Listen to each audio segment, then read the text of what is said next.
My friends, where to start? You know what's crazy? The last time I uploaded, I could have sworn it was at least Inauguration Day. But no, it was just a few days after Election Day.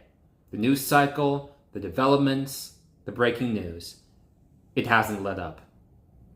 A dozen headlines flying at us every day. It's difficult at times to stay up to speed. So many of us have tuned out, but this isn't the time for tuning out. This isn't the time for giving in. Because what's happening, this isn't what the country you know and love would do. No, actually, scratch that. This isn't what the country you thought you knew and the country you thought you loved would do. But wake up. This is the logical conclusion of where we have always been heading. From the day the Pilgrims first landed on Plymouth Rock. From the day enslaved Africans were brought to the New World in chains. From the day colonists and eventually the citizens of the United States of America, acting on what they called manifest destiny, slaughter countless natives and displace them from their homeland.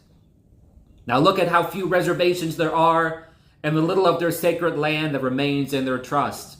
Now look at the false promise of freedom in the form of the 13th, 14th, and 15th Amendments dangled in front of freedmen, meant to hypnotize them into submission. This notion that they too were worthy of the American dream, all while the nightmare continued. Sharecropping, black codes, KKK terrorism, Jim Crow, segregation, police brutality, gentrification. It evolved, never went away. We live, after all, in a society built on the foundation of white supremacy, atop the bones of those in chains who built it, including the White House. Fast forward to today, recapping everything that's been happening in this term since I last uploaded. One of the first things the son of a bitch has done is pardon the 1500 January 6th insurrectionists. Much like one of Hitler's first actions was pardoning those involved in the failed Munich coup of 1923. The richest man in the world bought the presidency and hacked his way into our public agencies and institutions, slashing billions in public funding while preserving his own subsidies, laying off hundreds of thousands of civil service workers, and compromising our sensitive private data.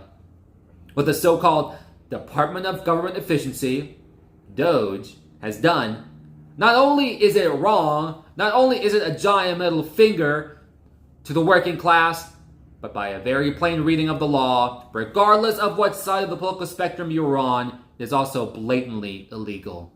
DEI and civil service protections against discrimination have been rolled back.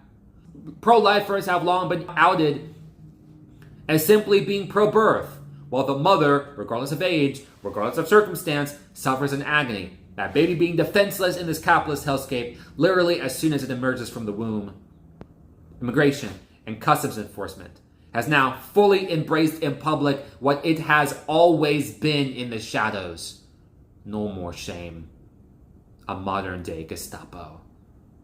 Many tens of thousands of innocents, rounded up by plainclothes officers, masked up, only recently deputized, disappeared and detained without due process, shipped off to concentration camps.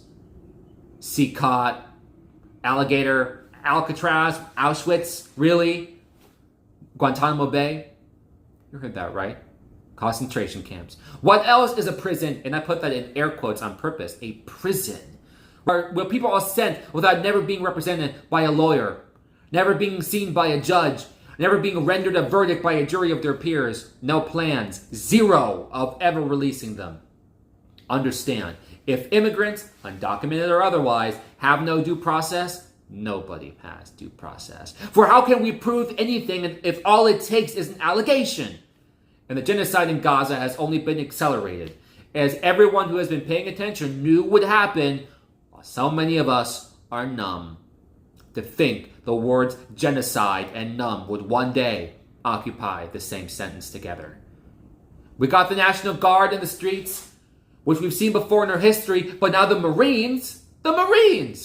Justify that. Where is this sense of urgency feeding and clothing and housing the homeless? Where is this sense of urgency in making sure no one has to work 2 or 3 jobs to make ends meet while bills are stacking up on the kitchen table? Where is this sense of urgency in freeing our students from crippling debt? Where is this sense of urgency in ensuring everyone has access to health care? Oh, there's urgency, all right, but towards the biggest upward transfer of wealth we have ever seen in the history of this country. The so-called Big Beautiful Bill, a name so infantile it is insulting to petulant children to call Trump one, with absolutely devastating cuts to Medicaid in the tune of almost $1 trillion, with food stamps and other programs also under the chopping block, all while taxes for the very richest among us are cut. This is class warfare. This is class warfare! Talk about a war on the streets. How the sides are divided with the few against the many. We have a golden opportunity to bind together on the thing that can unite Catholics and Protestants, Sunni and Shia, old and young, white and black. For class is the biggest rift, the greatest injustice built on the greatest lie, that those on top of the world earned it. Nothing could be farther from the truth. We, the proletariat, the working class of this country, in solidarity with our comrades in every nation, on every continent, we are the ones we've been waiting for. This isn't the time to wait on some white knight to swoop in and save the day. This isn't the time for giving in, giving up, tuning out, as it is so easy to do with the news cycle. The ins and outs of our everyday life, our own depression, loneliness, financial turmoil, or whirlwind of distractions. This is the time to look in the mirror and ask yourselves, what do you believe in? We've identified capitalism as the enemy. We can't mince words. The theft of surplus value from the working class by the bourgeois class is at the core of this class divide. But the way out, my friends, isn't the ballot box, or if it were, it could have prevented all of this. Hillary Clinton or Kamala Harris, by that logic, should have saved the day. If Republicans are lung cancer, then the Democratic Party is the toxic fumes that created the lung cancer. The lesser evil always paves the way to the greater evil. Hence, we are now 6 months into the second Trump administration. 6 months! How can we make it 4 years? Or however much longer it may wind up being when he cancels or rigs the 2028 election. Many of the things that have been happening sounded laughable before. But who is laughing now? If you give fascists an inch, they'll take 10 miles. There are seeds out there being planted, but we need to think bigger if we are to have any hope that might grow fast enough, big enough to make a real dent in the problem. Bernie Sanders and AOC aren't here to save the day. Neither is Zohran Mamdani, the new shiny object, sexy, young, well-spoken, person of color, perceived as more left-wing. Sound familiar? So-called democratic socialists are really just social democrats. In other words, capitalism with a welfare state to take the edge off and provide some relief. If someone has their boot at your throat by this many joules of force and eases up a little, you're going to call that relief. Maybe you can breathe a little easier. But the boot needs to come off, and those responsible need to pay. The answer, my friends, is unfettered, unadulterated, unabridged socialism. I stand on that. I don't shy away from that label. You can't qualify it by saying democratic, as if socialism isn't inherently democratic already. And what do you hope to achieve in a paradigm of so-called liberal democracy, where one capitalist party competes with another capitalist party over the most marginal differences, creating the illusion of choice for the public, this notion that the lesser evil every 4 years will just have to do? Because something bigger, something better, is pie in the sky. Or not even that, but just the bare minimum. We don't want or need much. We simply ask. No, we demand basic human decency. My friends, what do you believe in? Surely it can't be what we see around us.